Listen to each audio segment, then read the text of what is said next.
Welcome to Around the Weird.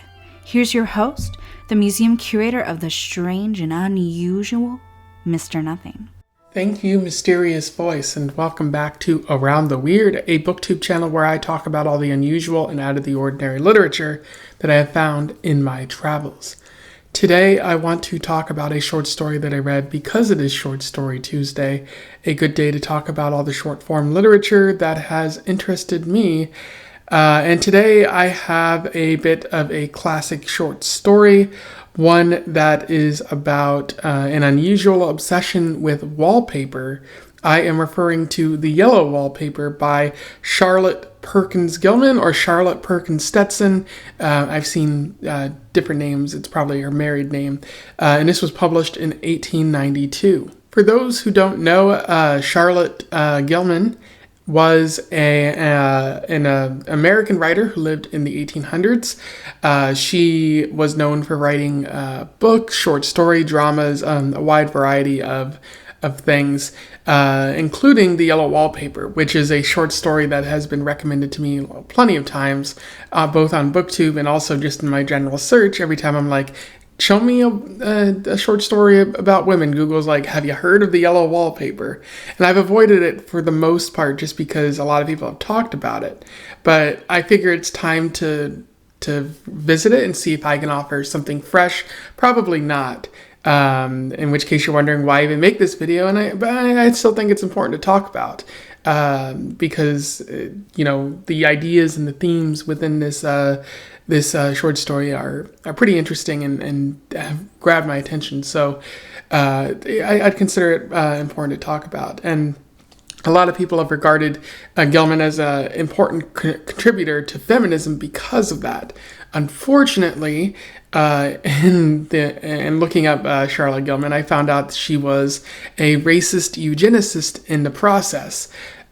She, in addition to being a feminist, she believed that the only people who should have feminism, like a lot of people at the time, were white women. And she believed that she's kind of believed in the idea of Darwinism, in that, people who weren't white were of lesser quality.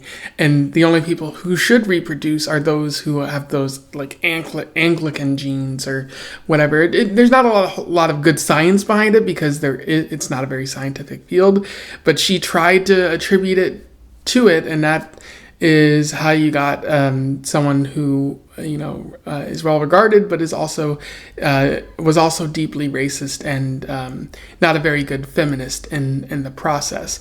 And normally I wouldn't talk about someone who was like this. But I feel this short story kind of overcomes it. So this might be the only time, it's probably going to be the only time that I talk about Charlotte Gilman, and I feel the need to get out there. So if you didn't know about that before, it's important to know now. But without further ado, let's talk about The Yellow Wallpaper. I will do a summary, a little bit of analysis, and we will move on from there. So The Yellow Wallpaper focuses on a young mother living in a mysterious house. She says that the house might be haunted, but we don't really see direct evidence of that. Unless you view the story in another manner. But she thinks the house is haunted. She also lives with her husband. Her husband is a doctor. She's also living with another woman who is helping make sure that things go well for her. Because at the start of the story, we learn that she has what appears to be post-partum depression. She's not doing too well, and she's trying to explain to her husband that things aren't going mentally well for her, and he believes it to be exhaustion or something else like that. He's not really listening to her, as is her brother, who's also a doctor, and he's not listening as well. So things aren't going too well for the narrator as the story progresses. She's also writing, and so this story kind of serves as her diary of sorts that maybe someone stumbles across after the events of the story have happened. When she's writing, she's in this room with yellow wallpaper. And as the story progresses, she becomes more obsessed with this yellow wallpaper. Everyone notes that it's ugly, and the narrator begins to see patterns in it. And she also sees like a shape or a figure in the wallpaper, and so she becomes a little hyper focused on this wallpaper. She's stuck in this room, her husband is making her kind of relax, and this is all she really has. The narrator's husband is quite controlling, and although she says she wants to leave this house, he says that they're renting the place and they have to stay here for a certain amount of time, and so he just says that there's not really an option to leave. The narrator continues to see the shape in the wall, which she attributes to a human shape, and she also believes it to be a woman. She also notices a smell that is persistent throughout the house, and even when she leaves, it's still there. The narrator begins seeing this creeping woman who she attributes to the wall, like creeping around the house when nobody else is looking. She can see the woman outside. And when she looks out different windows, she sees this creeping woman. And as time goes on, she begins to see more women creeping outside.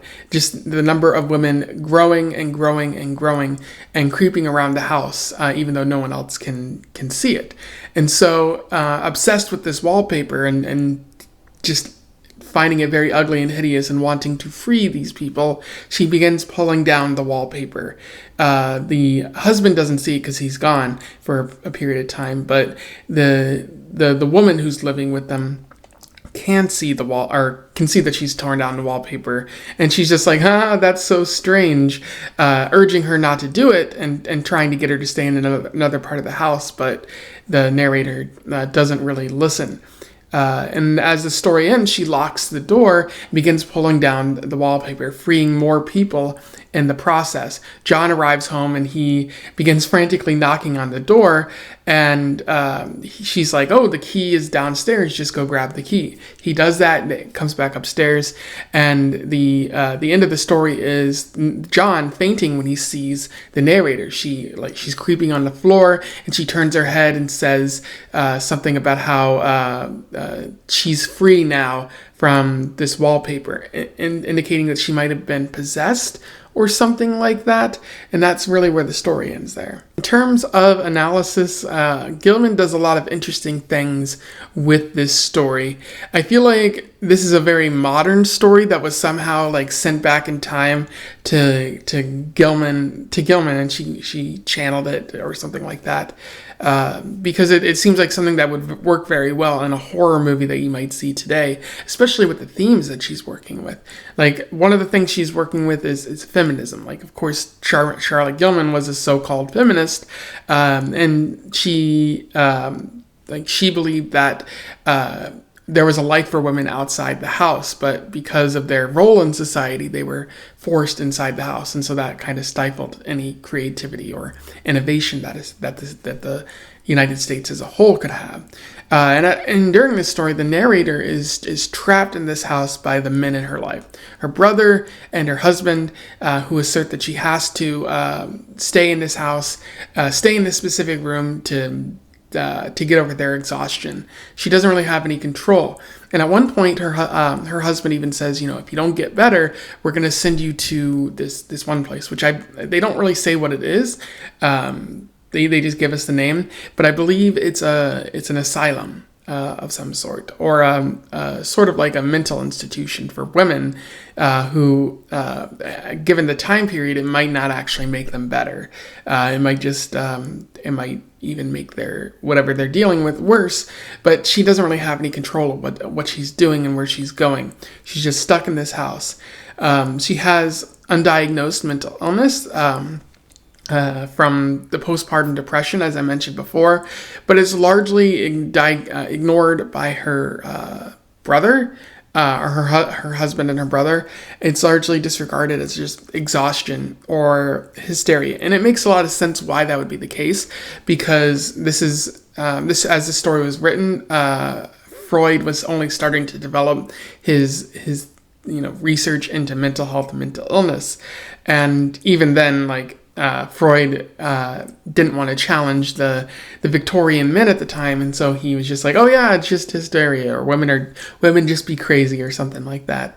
But yeah, so like they didn't really understand like things like postpartum depression or bipolar disorder or undiagnosed, psychotic episodes.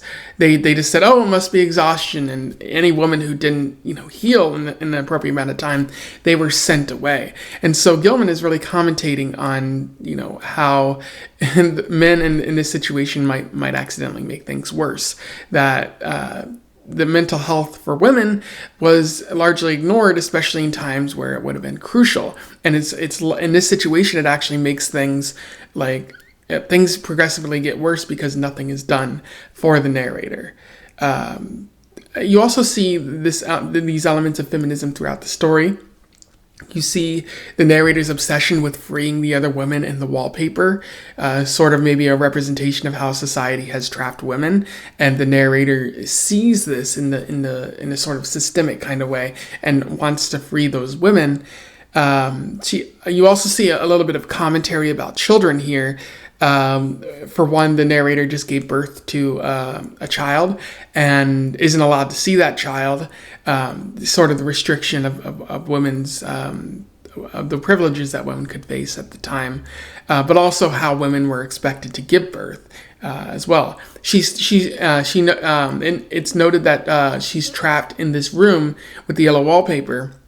And it seems like there are bars on the window for children, one highlighting, the restriction that freedoms that women had during this time, but also, again, noting the women's role in society and how they were expected to give birth. And you might even argue that there's an infantilization of a woman happening here in the story, where she's not being treated as an adult anymore. She's being treated as a child.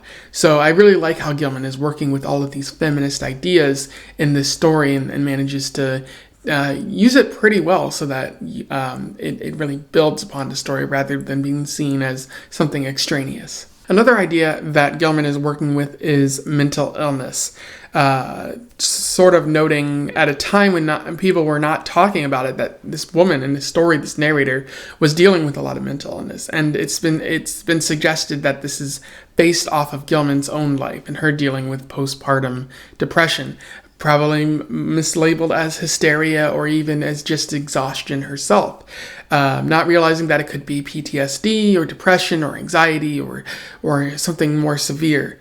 So she's writing about postpartum depression when not a lot of people knew about it. She's also talking about depersonalization and disassociation, where the character in the story is seeing these other women creeping about, but she also notes that she creeps about. So what I think is happening in the story is that she's having an out-of-body experience where she's seeing herself creeping about and not really able to do anything about it because she's not in control of herself anymore. She's had a psychotic break. And so I think that's fascinating because, again, the depersonalization and disassociation were things that weren't really talked about or really established in firm footing in the scientific community until much later.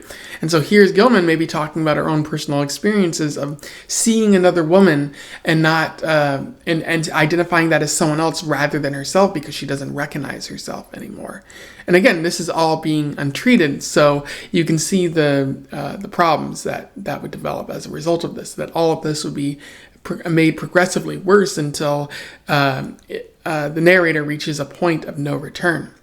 And then there's a whole idea of stigma where because she's going through this, she's made to feel less than, that she's being infantilized by her husband, her brother, the people in her life, which you see even nowadays. And so like if you're made to feel less than, like, oh, I'm feeling bad about this, but because I'm feeling bad, I'm not a whole person anymore.